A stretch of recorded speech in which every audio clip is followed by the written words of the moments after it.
ओम नमः शिवाय। हर हर महादेव। जय शिव शंभू। हार्दिक स्वागत है आप सभी का फिर से एक बार हमारे चैनल एस्ट्रो ओम पर। दोस्तों, यह सारे उपाय पंडित प्रदीप मिश्रा जी की कथा से सुनकर सूचित किए जा रहे हैं, इसलिए वीडियो को अंत तक जरूर देखें और ध्यान से सुने। दोस्तों, आप सभी जानते हैं कि सावन के महीने का आखिरी दिन आ गया है, यानी सावन महीने की समाप्ति हो रही है। पूज्य गुरु जी ने कहा कि अगर आप पूरे सावन कोई उपाय कर पाएं या ना कर पाएं, लेकिन सावन के इस आखिरी दिन में आपको ये बेलपत्र वाला अचूक उपाय जरूर करना चाहिए। अगर आप अपने जीवन में कष्टों से बहुत ज्यादा परेशान हैं, समस्याओं से परेशान हैं, संकटों से घिरे हुए हैं, व्यापार नौकरी इन सभी से परेशान हैं, आपका नहीं चल रहा है, धन प्राप्ति के रास्ते आपको दिखाई नहीं पड़ रहे हैं, आर्थिक समस्याओं ने घेर रखा है, तो पूज्य गुरु जी ने कहा कि सावन के इस आखिरी दिन में आपको ये विशेष उपाय जरूर करना चाहिए, जो आपके इन सभी परेशानियों को समाप्त कर देगा। तो चलिए जानते हैं इस विशेष उपाय के बारे में, लेकिन उससे पहले एक प्रार्थना। अगर आप चैनल पर नए हैं तो कृपया चैनल को सब्सक्राइब अवश्य कर लें। देखिए, इस वीडियो में हम पूज्य गुरु जी द्वारा बताए गए दो बहुत ही विशेष उपायों के बारे में बात करेंगे और दोनों ही उपाय आपकी मनोकामना से संबंधित होंगे। अगर आप सारे व्रत कर चुके हैं, सारे उपाय कर चुके हैं, सारे टोटके कर चुके हैं, लेकिन आपकी मनोकामना परिपूर्ण नहीं हो पा रही है, तो पूज्य गुरु जी ने कहा कि सबसे आखिरी में आपको ये ब्रह्मास्त्र का प्रयोग जरूर करना चाहिए। ये उपाय करने के बाद महादेव आपकी उस मनोकामना को अवश्य ही परिपूर्ण करते हैं। चलिए अब बात करते हैं पूज्य गुरु जी द्वारा बताए गए पहले खास उपाय के बारे में। देखिए, इस उपाय के लिए आपको एक लोटा जल ले लेना है। लोटा आप तांबे का ले लीजिएगा और इसमें जल आप अपने किचन से भर लीजिएगा। फिर इसी के साथ आपको ले लेना है 5 बेलपत्र। आप सभी जानते हैं कि सावन के इस पवित्र महीने में शिवलिंग के ऊपर सारी बेलपत्रियां चढ़ी रहती हैं, तो उनको उठाकर आप जल से शुद्ध करके फिर उनका इस्तेमाल भी कर सकते हैं, या फिर आपके पास बेलपत्र है तो आप उनका भी इस्तेमाल कर सकते हैं। पूज्य गुरु जी कहते हैं कि बस आपको एक बात का ध्यान रखना है कि आप जो भी बेलपत्र लेंगे उनमें से किसी भी बेलपत्र की पत्ती कटी नहीं होगी, और बेलपत्र की डंडी के आखिर में जो डूट होती है यानी जो गांठ होती है वो भी नहीं होनी चाहिए, उसको तोड़कर आप हटा देंगे। अब सिर्फ ये 2 सामग्री लेकर पहुंच जाना है शिवालय। पूज्य गुरुजी ने कहा कि आखिरी दिन में ये उपाय आपको जरूर से जरूर करना है, इसलिए इस उपाय को आप बहुत ही ध्यान से समझेंगे। देखिए, शिवालय पहुंचकर सबसे पहले आप एक काम करेंगे कि आप उत्तर दिशा की तरफ अपना फेस करके बैठ जाएंगे। दक्षिण दिशा की तरफ बैठकर उत्तर दिशा की तरफ फेस कर लीजिए। लेकिन पूज्य गुरुजी कहते हैं कि अगर शिवालय में भीड़ है तो ऐसी स्थिति में आप किसी भी दिशा में बैठकर शिवलिंग की पूजा प्रार्थना कर सकते हैं। अब देखिए, जो 5 बेलपत्र आप लेकर गए उनमें से पहली बेलपत्र आपको श्री गणेश जी वाले स्थान पर समर्पित कर देनी है। सामने आपको वीडियो में पूरा एक एक चीज बहुत ही बारीकी से समझाने का प्रयास किया जाएगा।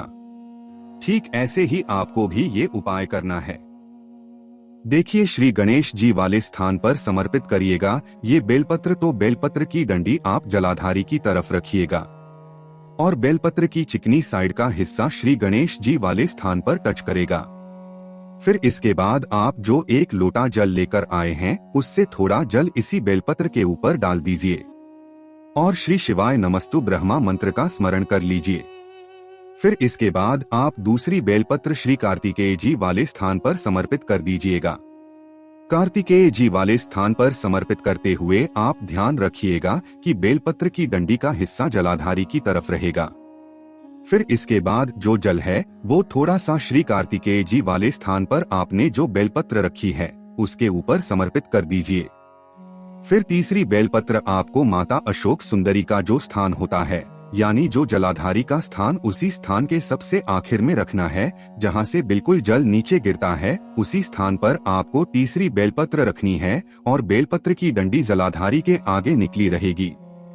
सामने आपको वीडियो में जैसा समझाया जा रहा है, जैसा दिखाया जा रहा है, ठीक ऐसे ही आपको ये बेलपत्र समर्पित कर देनी है और फिर इसी बेलपत्र के ऊपर थोड़ा सा जल समर्पित करना है और श्री ब्रह्मा मंत्र का स्मरण कर लेना है। इसके बाद चौथी बेलपत्र आपको माता के हस्तकमल वाले स्थान पर समर्पित करनी है। बेलपत्र की डंडी का हिस्सा बाहर की तरफ रहेगा, सामने आपको दिखाया जा रहा है। ऐसे ही माता पार्वती वाले स्थान पर आप ये बेलपत्र समर्पित कर दीजिए। इसके बाद थोड़ा सा जल इसी बेलपत्र के ऊपर समर्पित कर दीजिए। फिर सबसे आखिर वाली बेलपत्र आपको शिवलिंग के ऊपर समर्पित कर देनी है और जलाधारी की तरफ बेलपत्र की डंडी रखनी है। और फिर इसके बाद जितना भी जल लोटे में बचा हुआ है वो पूरा का पूरा जल आपको इसी बेलपत्र के यानी शिवलिंग वाली बेलपत्र के ऊपर समर्पित करते जाना है और लगातार शिव महापुराण के मूल मंत्र श्री शिवाय नमः शिवयम का स्मरण करते जाना है। पूज्य गुरुजी ने कहा कि जब भी हम गुरुवार की विशेष तिथि में ये विशेष उपाय करते हैं तो हमारी जो भी मनोकामना होती है वो महादेव की कृपा से बहुत ही जल्द परिपूर्ण होती है। देखिए, ये पांचों बेलपत्रियां और जल समर्पित करने के बाद महादेव से आपको अपनी मनोकामना जरूर बोल देनी है। अब इसके बाद बात करते हैं पूज्य गुरुजी द्वारा बताए दूसरे खास उपाय के बारे में। देखिए, इस उपाय के लिए भी आपको 5 बेलपत्रियों की जरूरत पड़ेगी और साथ ही साथ एक लोटे की जरूरत पड़ेगी। एक लोटा आप तांबे का ले लीजिएगा और इसमें जल आप अपनी किचन से भर लीजिएगा। 5 बेलपत्रियां आपके पास हो तो ले लीजिएगा, नहीं तो आप शिवलिंग के ऊपर चढ़ी हुई बेलपत्र को भी इस्तेमाल कर सकते हैं। फिर इसी के साथ सबसे आखिर में आपको थोड़ा सा शहद ले लेना है। आप आधे से भी आधा चम्मच शहद ले लीजिएगा।